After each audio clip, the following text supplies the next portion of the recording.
Cet épisode est le premier d'une série sur les mécanismes du traumatisme, et plus particulièrement le traumatisme de l'inceste. Vous ressentez comme un fond d'angoisse, d'inquiétude permanente, une forme d'hypervigilance. Vous vous sentez peut-être comme anesthésié, coupé de vos sensations. Parfois même coupé en quelque sorte de la réalité, vivant dans une sorte de bulle. Cette série vous aidera à mieux cerner ce que vous vivez et vous permettra précisément de mieux comprendre à quoi correspondent ces réactions physiologiques. Ce sont des réactions du corps normales face à une situation anormale de danger. Nous parlerons dans cet épisode notamment de notions de neuroception, de système nerveux autonome, de réaction de survie, de nerfs vagues.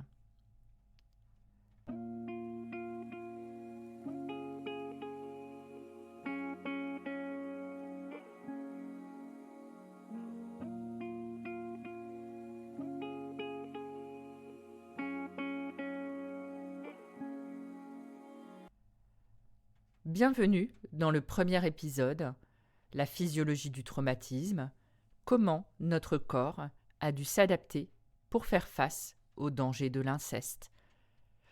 Premier épisode de la série sur les mécanismes du traumatisme, du podcast Traumatisme et Renaissance, l'inceste, par Hélène Dujardin. Avant de comprendre la réalité physiologique du traumatisme, reculons d'un pas.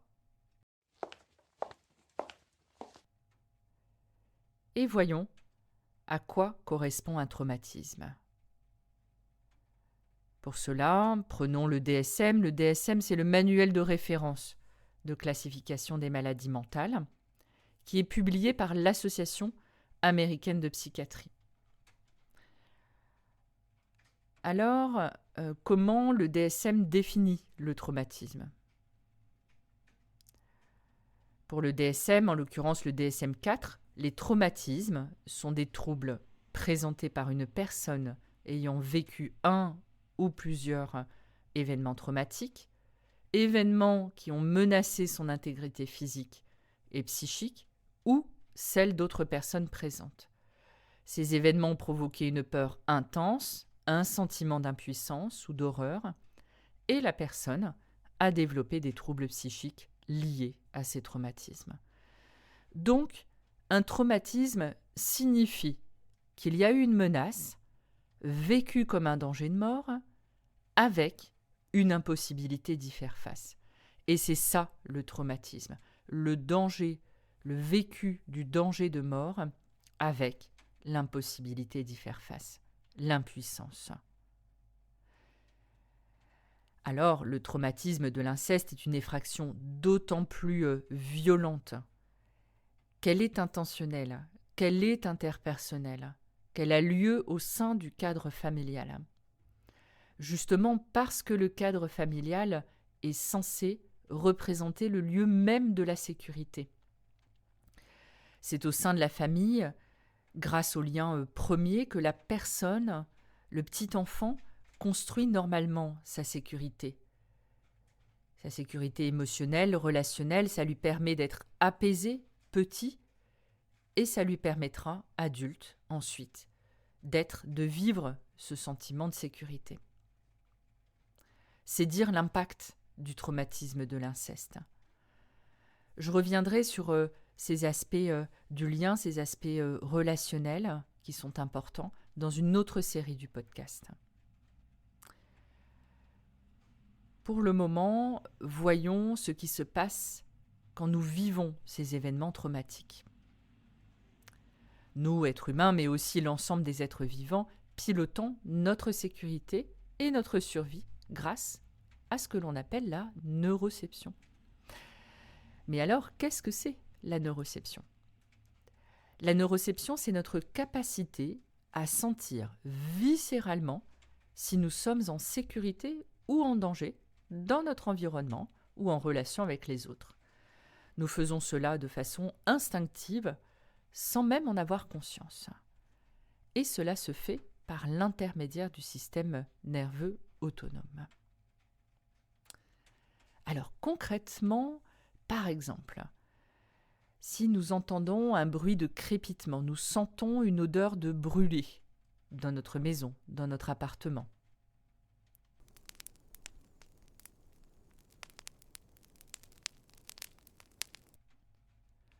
Notre alarme intérieure se met en route. Nous avons la mémoire de ce son, de cette odeur. Nous savons que cela peut correspondre à un possible danger, celui du feu, et nous nous précipitons alors justement pour vérifier s'il ne s'agit pas d'un feu, pour voir en quelque sorte si nous sommes en danger ou pas. C'est ça, la neuroception. Des capteurs qui nous permettent d'évaluer à chaque instant notre sécurité ou un éventuel danger pour pouvoir nous remettre en sécurité. Et donc, je le disais, cela se fait par l'intermédiaire du système nerveux autonome. Alors allons-y, qu'est-ce que c'est ce système nerveux autonome? À quoi ça correspond? Le système nerveux permet la régulation de certains processus physiologiques, comme la tension artérielle, le rythme de la respiration. Il fonctionne, comme son nom l'indique, de façon automatique, autonome, sans effort conscient de la personne. Et c'est la partie du système nerveux qui est liée aux organes internes, y compris les vaisseaux sanguins, l'estomac, les intestins, le foie, les reins, la vessie, les organes génitaux, les poumons, pupilles, cœur, ainsi que les glandes sudoripares, salivaires, digestives. C'est tout ça, le système nerveux autonome. Alors, comment s'organise ce système nerveux autonome? Il s'organise en deux branches. Une branche dite orthosympathique, également appelée sympathique, et une autre branche appelée parasympathique. Deux branches, deux voies en quelque sorte. Donc, le système nerveux, qu'on peut dire également, qu'on dit SNA, pour abréger les choses, s'occupe de gérer notre survie et nos réponses de stress. Il s'occupe de nous maintenir en vie quand notre vie est en danger. Donc avec la neuroception qui scrute de façon binaire la perception d'un danger ou de notre sécurité. Et donc, c'est un système de réponse qui se met en place grâce au système nerveux autonome. Une première voie de réponse possible si le système nerveux autonome détecte un danger.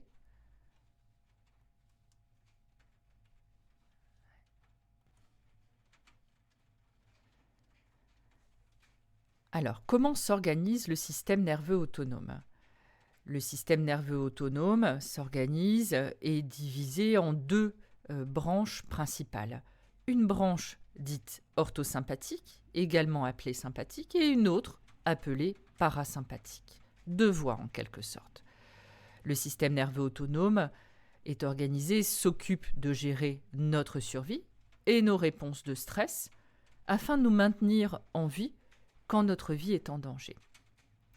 On l'a vu avec la neuroception, quand notre système nerveux scrute ce qui se passe autour de nous de façon binaire, danger-sécurité, un système de réponse se met en place avec deux réponses possibles. Première réponse, si notre système nerveux autonome détecte un danger, à ce moment-là, il envoie un ordre de mobilisation. Votre cœur, votre rythme cardiaque s'accélère, la respiration aussi, de l'adrénaline, du cortisol sont sécrétés, le sang afflue vers les muscles. Vous préparez pour faire face à la menace en y répondant par la fuite ou le combat. Là, c'est la branche orthosympathique, sympathique qui est en action ici. Pour reprendre l'exemple du bruit et de l'odeur du brûlé, la mobilisation vous amène à vous rendre dans la cuisine, vous êtes mobilisé par rapport au danger de l'odeur et puis du son du feu. Vous apercevez simplement qu'il y a un plat qui est en train de brûler, vous éteignez une plaque de cuisson et vous pouvez vous détendre à nouveau. C'est le retour à la sécurité. Donc vous voyez, la branche de la mobilisation s'est remise en route et ensuite, le retour à la sécurité est mis en action par la branche du parasympathique, la voie de la détente, qui s'enclenche à nouveau. Mais alors, quand votre système nerveux détecte que le danger est trop grand, que vous n'êtes pas en capacité de combattre ou de fuir, à ce moment-là, une autre réponse se met en place. C'est l'immobilisation. Dans cet état, votre rythme cardiaque, tension corporelle, température diminuent. Des endorphines sont libérées pour atténuer la douleur. Il se produit comme une forme d'analgésie. Nous ne sentons plus la douleur. Et nous sommes comme morts, nous faisons le mort. Pour reprendre toujours notre exemple du son et puis de l'odeur du brûlé, si vous vous rendez dans la cuisine et vous vous apercevez que la cuisine s'embrase, il se peut que vous soyez comme tétanisé, comme choqué par la situation, éperdu, sans savoir quoi faire. C'est ça, l'immobilisation. Illustrons ce principe avec une autre image que je trouve très parlante, celle de la savane.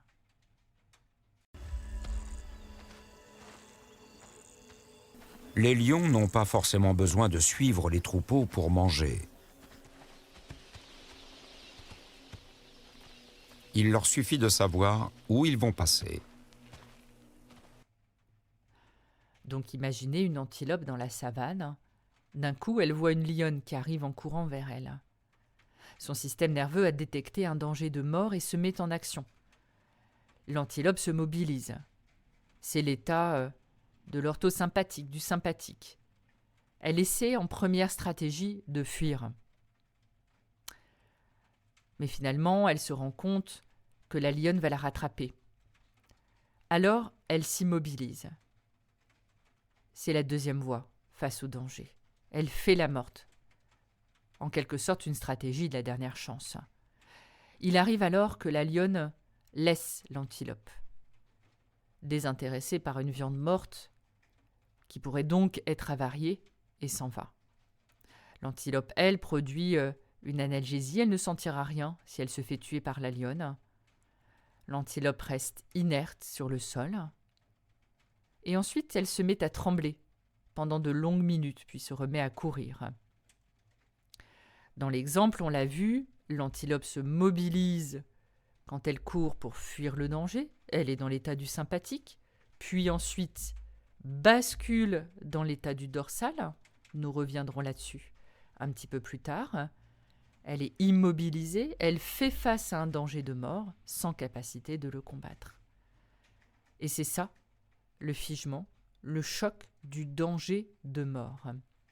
Mais en tremblant, ensuite, elle régule naturellement et sort du figement, ce qui lui évite, elle, d'être traumatisée et que la sensation de figement s'inscrive corporellement, signature du traumatisme.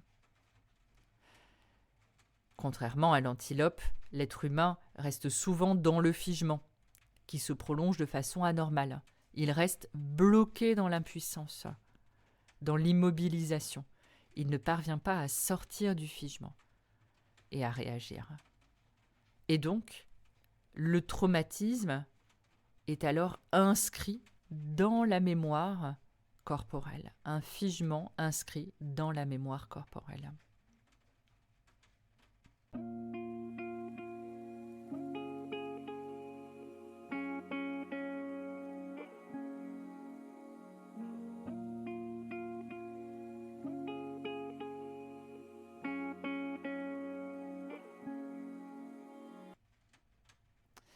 Alors à présent, avançons encore et allons un pas plus loin dans la compréhension. Et pour cela, j'aimerais à présent vous parler de Stéphane Porges. Alors Stéphane Porges est un docteur en neurosciences qui a fait des recherches sur le nerf vague. Peut-être avez-vous déjà entendu parler de cette notion du nerf vague. Une notion qui est un peu à la mode actuellement. Il a publié le fruit de ses recherches en 1994, à savoir la théorie polyvagale. Son apport est capital pour comprendre le traumatisme et son impact corporel. Voyons tout cela. Donc, Pour le moment, on l'a vu, le système nerveux autonome a 2 branches, la branche orthosympathique, la voie de la mobilisation, et la branche parasympathique, la voie de la détente. Alors, qui dit théorie polyvagale dit nerf vague, et au niveau physiologique, le nerf vague, c'est quoi? C'est un des 12 nerfs au niveau du crâne qui émerge directement du tronc cérébral. Il est dit vague parce qu'il se balade un petit peu partout, dans notre tête, dans notre abdomen, et il a des fonctions physiologiques nombreuses et variées, avec des implications sur le rythme cardiaque, la respiration, la digestion, la régulation de la sécrétion de plusieurs glandes, et même un rôle dans les réactions inflammatoires, anti-inflammatoires et immunitaires. Bref, il est vraiment essentiel à notre survie d'un point de vue végétatif. Ce qui est nouveau, c'est que Porges va distinguer 2 branches du nerf vague liées à la branche de la voie parasympathique. Il va distinguer donc 2 branches sous cette voie parasympathique, la branche du dorsal et la branche du ventral. Alors, ventral, ça signifie à l'avant, ça ne signifie pas dans le ventre. L'état du dorsal correspond à l'état de figement que l'on vient d'évoquer avec l'exemple de la gazelle, et l'état du ventral est présent dans les moments de sécurité, dans les moments de connexion sociale. Avec la découverte de Porges, on comprend que l'état de détente est relié au sentiment de sécurité et que ce vécu de détente se fait dans le lien, que ce soit à l'autre ou dans la connexion à l'environnement autour de nous. Et ça, c'est très important. Donc, Stéphane Porges nomme cet état du ventral comme un système d'engagement social, avec une connexion visage-cœur. Les expressions faciales, le ton de la voix, notre regard, notre ouïe, nous mettent en lien avec les autres.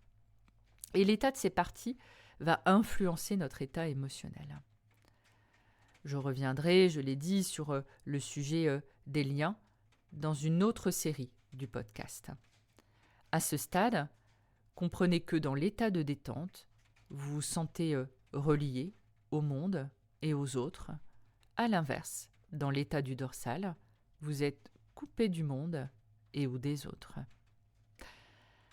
Ainsi, notre organisme passe d'un état à l'autre sans que nous y réfléchissions.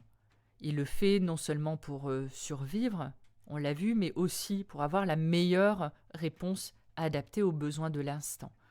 Donc on est un instant dans l'état du ventral, fluide et connecté, par exemple quand on partage un moment avec des amis ou on se balade en forêt, à un état mobilisé, prête à l'action, quand nous repérons un danger pour fuir ou pour combattre, dans l'état du sympathique donc. Cet état peut également être régulé quand vous vous mobilisez, vous faites du sport, et peut-être aussi moi, ici, quand je vous partage cet épisode, avec une envie, un élan, que mon message puisse être diffusé, véhiculé.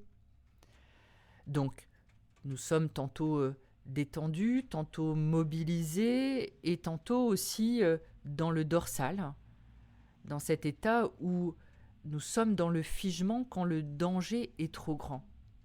Et le X, c'est justement ça, quand le système reste bloqué dans cet état du dorsal, cet état du figement. En revanche, l'état du dorsal peut être aussi lui-même régulé. Il s'agit d'un état alors de repos. Alors pour résumer, il y a donc 3 états. L'état du ventral, qui correspond à l'état de sécurité, fluide et détendu. L'état de la mobilisation, le sympathique, pour fuir ou pour combattre, ou tout simplement pour se mettre en action, dans une forme régulée. Et enfin, l'état du dorsal, qui correspond à l'état de figement, quand nous sommes dépassés par la situation de danger, ou sous sa forme régulée, le dorsal correspond à l'état de repos.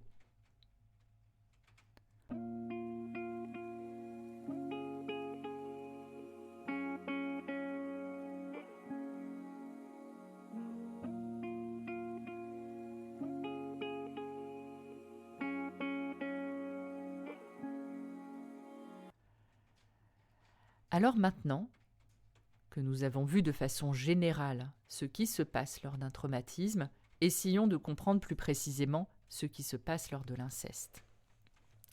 L'inceste est une agression terrible qui représente une menace pour l'intégrité physique et psychique de la victime.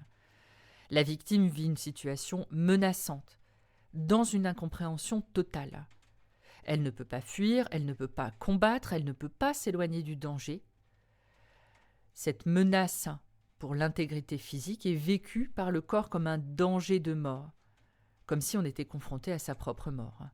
La réalité des mots que j'emploie est à la hauteur du vécu de la victime d'inceste, même si justement pour la victime il est parfois difficile d'en prendre la mesure, mais justement cela fait partie même du traumatisme. Et psychiquement, la situation est complètement terrorisante. C'est l'horreur de la situation qui amène un danger trop grand pour être supportable. Autrement dit, cet impact psychique représente lui aussi un risque vital. L'agression nous sidère, nous laisse sur place et nous fige. Effectivement, pour nous préserver, nous basculons alors dans l'état de figement, l'état du dorsal. Une adaptation du système nerveux pour nous préserver face à un danger, à la menace de la situation.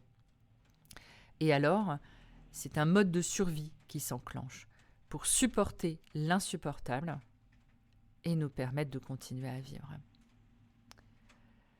Ce figement est inscrit dans le corps et plus l'agresseur est proche de la victime, plus le traumatisme sera important. Il le sera d'autant plus si l'agresseur est censé être une figure d'attachement, le parent. L'inscription corporelle du traumatisme sera d'autant plus importante avec la répétition et d'autant plus importante aussi que la victime est jeune. La victime reste alors bloquée dans l'état de figement du traumatisme. Le système nerveux ne peut plus faire la différence entre le passé et le présent. Et la personne victime d'inceste se vit toujours dans un état d'insécurité. Alors le système nerveux autonome n'arrive pas à désactiver le besoin de protection, même si nous sommes maintenant en sécurité. C'est pourquoi nous revivons dans le présent les peurs du passé, puisque le système nerveux est en quelque sorte bloqué dans cet état du dorsal. Et c'est pourquoi nous vivons ces peurs d'être agressés, la peur d'être suivi dans la rue, l'état d'hypervigilance permanente, la peur du noir, la peur du soir. Nous verrons au fil des épisodes comment réparer ces bugs du système nerveux pour que nous puissions nous retrouver connectés à nous-mêmes et aux autres, et enfin vivre au présent. Alors pour résumer en quelques mots ce que nous avons vu dans cet épisode riche, nous avons vu qu'à chaque instant, notre neuroception, par l'intermédiaire du système nerveux autonome, nous indique viscéralement s'il y a un danger ou si nous sommes en sécurité. L'état de sécurité est dit ventral, nous sommes alors connectés à nous et aux autres. L'état de mobilisation nous permet de fuir ou de combattre s'il y a un danger, mais que, quand le danger est trop grand, quand il est impossible de fuir ou de combattre, nous passons alors dans l'état de figement, dans l'état du dorsal. Et c'est ce qui se passe pour la victime d'inceste qui vit une menace pour son intégrité physique et psychique. Voilà, c'est la fin de cet épisode. Si vous avez aimé, apprécié cet épisode, n'hésitez pas à le partager autour de vous et à vous abonner. Et surtout, ça serait génial si vous pouvez prendre quelques minutes pour mettre un 5 étoiles sur Apple Podcast ou Spotify ou toute autre application de podcast. Ça va énormément aider ce podcast. Merci à vous. Et je vous retrouve mardi prochain pour un nouvel épisode. D'ici là, prenez bien soin de vous.